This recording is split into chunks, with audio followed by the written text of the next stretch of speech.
We're back for another conversation on how working artists are learning from each other. This week we met with Brenda Chapman, Academy Award-winning animator and director of Brave. You can find out more about Brenda at the end of this video. Now let's join her in her home studio to discuss the work of art that she chose, John Sayles' 1994 film, The Secret of Rowan Inish. I was a little surprised when I asked you what you would like to talk about, and you chose John Sayles' film, The Secret of Rowan Inish. And it's worth pointing out was written, directed, and edited by John Sayles. Mm-hmm. So tell me a little bit, why this film? Why is it important to you?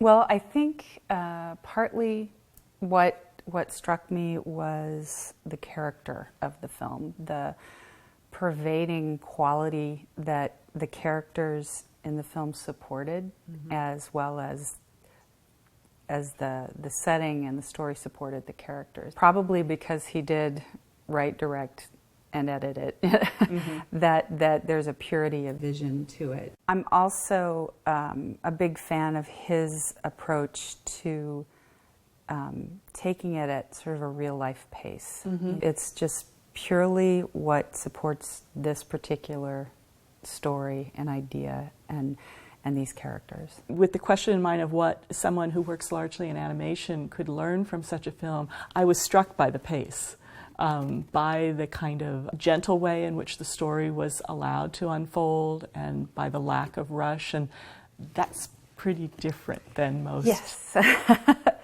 And it's something that I struggle with, mm-hmm. because my tendency is to go with that. And if you look at a Miyazaki film, he uses that pace quite often. Mm-hmm. If you saw Totoro, yeah. It really lets you sink into the characters. It really lets you sink into the place. It really lets you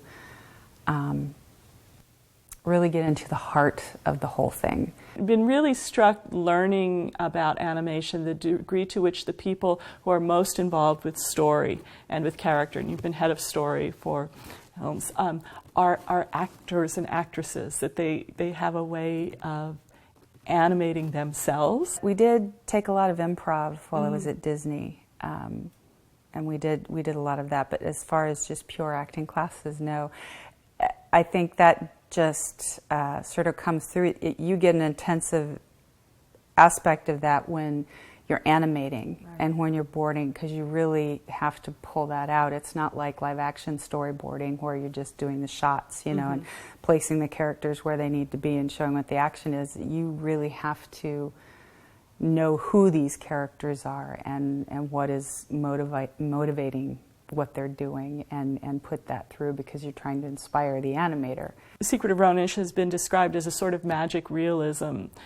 But in another way, and this maybe speaks to pace a little bit also, but other qualities, it almost seemed like a documentary fairy tale.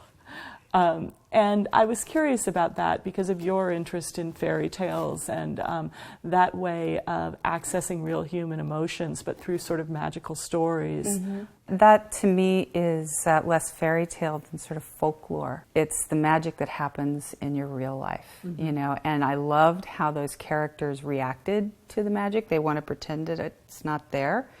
It's almost like this little secret that's going on within the story. The magic is definitely influencing this real life, mm-hmm. that's going on, but it almost stays hidden, and I think it was brilliantly parsed out throughout the film. I think that's something that's really powerful about children's characters in general, mm-hmm. Is that sort of quality of, well, of course, you know, there's a magic slipper, yeah. And there's my house shoes also. Yeah. Right. Well, they haven't lost that innocence, that mm-hmm. ability to believe in something magical. And I think that's what makes it believable, because we all kind of miss that. Mm-hmm. We believed in that so much, and then as it slowly slipped away, we wanted to keep believing in it, but it was slipping away. And now I think we sort of envy those children because they can still believe in it, and we want it still to be real, you know? Yeah. And hopefully they can make it so. It's also interesting to me that the Sayles film is an adult film that might appeal to children, mm-hmm. Rather than what animation so often is, which are children's films that it's hoped might appeal to adults also. Right. I try to make something that I would like to watch, you know, and I know I'm a little more prone to going to see an animated film than most adults, but that is my sensibility. And I probably what appealed to me about John Sayles' film. The adults in that film were so relatable to me. The animal characters are actually pretty interesting in it too, because the seagulls have a great deal of presence, and of course the seals are really beautiful. But do you see any of the seals in your Mother Bear, for example? After I saw the movie, I was sort of obsessed by the Selkie lore, so I read a lot on it, and it is a fascinating thing. But I think that's partly why I wanted to do a transformation movie. That there's something really in our nature to have that sort of animal instinct of protection of there, and I think sometimes it gets so much we want to visualize it into something or you know, have a symbol for it. I'm gonna actually read this quote because I think it's so beautiful. But he said, I'm interested not so much in what I think about something, but in seeing things from someone else's perspective. And I think that's what has made him so special as a filmmaker, in a way, that his films are sort of questions about what it would be like to be someone else. And in this film, it was often from either a little girl or a woman's perspective, and being able to inhabit that. How do you, when you're sort of thinking about what your next story is, how do you go about that? I always try to find something that I know I can feel to make it come across as real and I don't have the confidence that this man has to try that and be confident that it would come across you know as so many of his films do. I just and maybe I should stretch myself to try that, but I often, it's like Brave was based on my daughter and I, you know, inspired by our sort of fiery relationship. And what John Sayles does is, to me, miraculous, that he's able to try to get someone else's point of view and make everyone believe it. Right now I don't have the courage to do that, but I would love to try. There's a way in which CalArts' sort of strength in the field is due to the fact that the students make a film a year every year. For those students who are particularly interested in computer-generated animation, for example, it's just really hard to make a film on your own. Yeah, and I get that, and it's one of the frustrating things to me about working in CG now. I really miss traditional animation. It's my love. On Brave, I was like, what's my film going to look like? What is this film going to look like? I can't tell. You can do all the paintings you want, but it's still not going to tell me what it's going to look like once it's built and rendered and all of that. And you can't get there until close to the end. So it's frustrating. I can imagine for a student who's trying to learn all of this stuff as they're making a film, I can see where it would just be kind of a nightmare to do that. Even though it's difficult, I would advise them, encourage them to still attempt to make their own film, because honestly, it could be years before you make your own film again, if ever.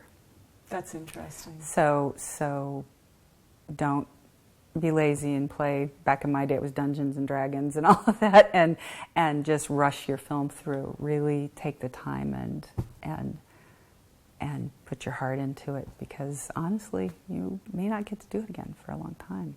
So. Getting ready for this interview, I couldn't help but look a little bit back at the history of women in animation. Seeing some of the early letters on Disney stationery in the 30s and 40s to young women who were inquiring about being in the business and being told no, girls don't do that.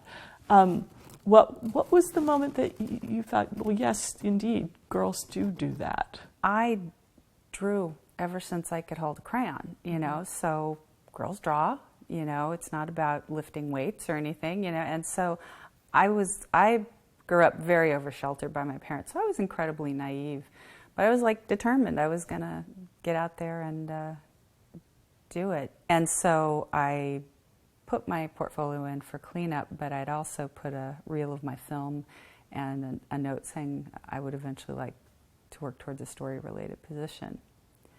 And then I was hired as a story trainee, and I was just crazy happy. But in the next second, I was had the wind knocked out of me because the guy across the desk, the executive across the desk from me, said that they were hiring me mainly because I was a woman.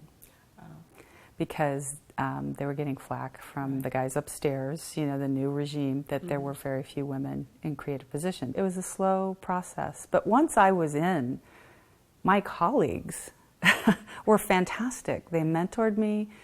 I didn't feel any sexism coming from them whatsoever. They were just wonderful. It was more management that it felt like it was coming from, which is very strange, because if the artists are fine and we're all working well together, right, what's the big deal, you know? So. Yeah.